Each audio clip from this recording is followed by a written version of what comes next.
Okay, this is part 2 of lesson 2, and we're just going to continue on, but I just wanted to point out that these two are decay. So I already know that it's going to do something like that. It's going to go down instead of go up. And I'll hopefully explain why that it does this. So let's go ahead and start with 0 again. So anything to the 0 power is 1. So this whole thing becomes 1. So 1 times 3 is 3.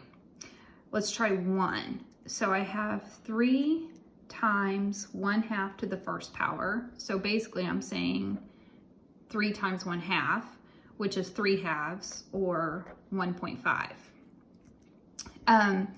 2, let's do it one more time. So I have 1/2 to the second power. So that's going to be 1/4 now. So 3 times 1/4 is 3/4, or you could say like 0.75, either one is fine. But something interesting happens when we do a negative. So 3 times 1/2 to the -1. Well, this isn't happy, so it actually flips to 2. So that becomes 6. Let's do another one. So -2. So I have 3 times 1/2 to the -2. Well, this guy isn't happy, so we're going to square it and flip it. So this whole thing becomes a 4. So 3 times 4 is 12. Okay, so let's see how this graphs. 0, 3, 1, 1.5, 2, 0.75, 1, 1, 2, 3, 4, 5, 6. And then this is way 6, 7, 8, 9, 10, 11, 12. Okay, so what's going to happen is it's going to go down like that. And there is that horizontal asymptote. So let's go ahead and fill this out. So 0, 3 is our y-intercept. Our base right there, don't forget that base is 1/2. Domain is the same. And our range is started at 0 and it went to positive infinity. So I'm going to push pause. I'm going to fill this one out. This is the same thing. And see if you can do it on your own. Okay, so I finished everything. Again, this got really small as like 0, 1, 2. That was just going to keep getting closer and closer to 0. So I decided to make a negative number, which made it a huge 15. So that went really high, really fast. This is all the information on that one. And I didn't write it, but your horizontal asymptote is at y = 0. Same thing as this. So the next part is nothing new. It is just stuff that we've had with other functions. So if I took any function, remember we had like the a, if it was negative, it would go up. I'm sorry, if it's positive, it would go up. If it's negative, it would go down. The h moved it left or right, and the k moved it up or down. So go ahead and push pause and take the time to go through this. And we're going to get into some of the yucky ones. This is something that's really kind of important now. I've never really pushed it too much until now. So make sure you write that down too. It's going to make more sense in a second. So push pause, write this down, and then we'll come back. Okay, so this next part, we're just going to worry about the translations. So notice that this base, like that's going to be part of our parent function. So don't worry about the 4. So go ahead and take time and just kind of process through there, push pause, and then we'll go through those together. Okay, so this one, this tells me that it moves left because remember, never trust your x's. This one is a vertical flip. So it flips about the x-axis. This one went down 2. And this one just had a whole lot of stuff going. It was a horizontal flip. So flipped about the y-axis because of that. Right 2 because of that. And up 5. Okay, so now let's get to these. These are the yucky ones. We have 2 more left. So what I would recommend on these is starting out with the parent function. So just go with 4 to the x power. And then we're going to get those numbers and then we're going to translate it using what we know about this. So I'll explain it in just a second. So let's go ahead and just get some numbers for our XY chart. So let's see, that would be 0. 4 to the 0 power is 1. 4 to the first power is 4. 4 to the second power is 16. Ugh, I don't like that. Okay, -1. So 4 to the -1 power, we're going to flip it. So it's going to be 1/4. So this is a good start. So let's go back and talk about the transformation. So this tells us we're going to move our x's right 1 and our y's up 2. So I'm going to take my x's and I'm going to add 1 to them. And I'm going to take my y's and I'm going to add 2 to them.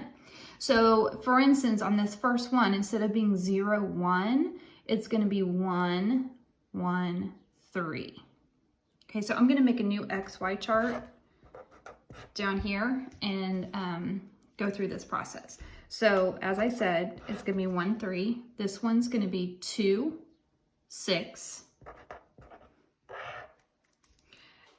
This one is going to be 3, 18. That's going to be way too big. And this one is going to be 0 right here. 2 plus 1/4, that's like 2.25, 2 1/4, whatever you want to call that. Okay, so our y-intercept is actually yucky. So it's this one. So it's going to be 0, 2.25. Our base, this is our base. That's the one attached to our exponent. So that's going to be 4. Our domain doesn't change. And then let's hold off on the range to see what's going on. So I'm going to go ahead and plot these points. So this is actually my XY chart for this yucky function up here.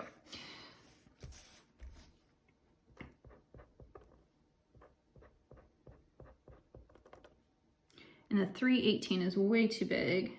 0. So I know that this, remember, that's my horizontal asymptote. So I'm going to go ahead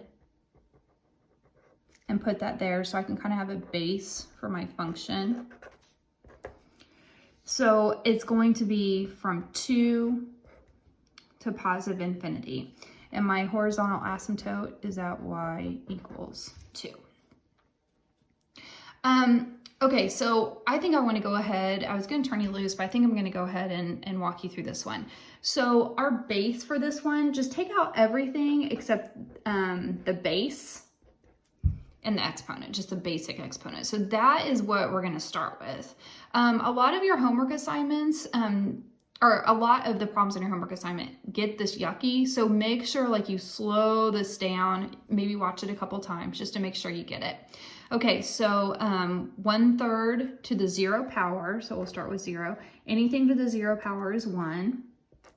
1/3 to the first power is 1/3. 1/3 to the second power is 1/9. Okay, so we're getting really small. So let's go the other way. So -1. So remember, 1/3 to the -1 power, I'm going to flip it. So it's going to be 3. Let's do -2. That's going to be 9. Okay, so there are a ton of things that we're doing to this one. These outside ones, those are our y values. So we're going to do 2 things. We're going to multiply by -2, and we're going to add 5. So I'm going to go ahead and put that down here. So multiply by -2 and add 5. You always multiply before you add or subtract. Okay, and then over here, that's going to be my x values. And notice I'm going to move it to the left 2, so I'm going to subtract 2. I'm going to say subtract 2. Sorry, there's... Okay, so we've multiplied by -2, added 5, and then we subtracted 2 over here. So you can do this in 1 step. You can do it in 2 steps. I think I might do it in 2 steps. So I'll subtract 2 to all these. 1 minus 2 is negative 1. 2 minus 2 is 0. Negative 1 minus 2 is negative 3. And negative 2 minus 2 is negative 4. Okay, now the first thing I'm going to do is take all of these and multiply them by negative 2. So I have negative 2, negative 2/3, negative 2/9, negative 6, and negative 18. Okay, then I'm going to add 5 to everything. So I'm going to put my final, like a nice copy of my XY chart here.